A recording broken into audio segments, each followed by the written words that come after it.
आता जर समजा मी 5-50 लोकांना आपण बसवलं आणि त्यांना सांगितलं की अरे मैत्रीवर बोल, आज फ्रेंडशिप डे मैत्रीवर बोलायचंय. युजली 50 पैकी 45 लोकांचं भाषण कसं असेल, राज माझा खूप जवळचा मित्र आहे, खूप चांगला मित्र आहे, आम्ही लहानपणापासून एकाच शाळेत शिकत होतो, राजची आई ना पिठलं पोळी खूपच भारी बनवायची, मग मी काय करायची बऱ्याचदा सुट्टीमध्ये लपून ना काकूंकडच्या हातचं जेवायला जायची. मग राज मोठा झाला, मी पण मोठी झाली, आम्ही वेगवेगळ्या शहरात गेलो.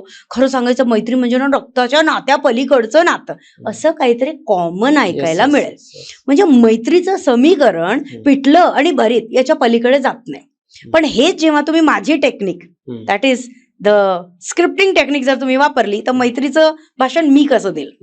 मैत्री आयुष्यात प्रत्येक नात्यामधला सगळ्यात मुख्य आधार असं मला वाटतं. मित्राच्या एका येण्यानेच ना मनाला जी ऊर्जा मिळते, जो गारवा मिळतो, तो असा शब्दात सांगताच येत नाही. पडत्या काळात त्याने हात धरला ना एकदम फ्रेश वाटायला लागतो बघा. खरं सांगू, तुमच्या आयुष्यात जर ही मैत्रीची हवा असेल ना तर हिला सांभाळून ठेवा, कारण खूप कामी येतात हे मित्र. कट.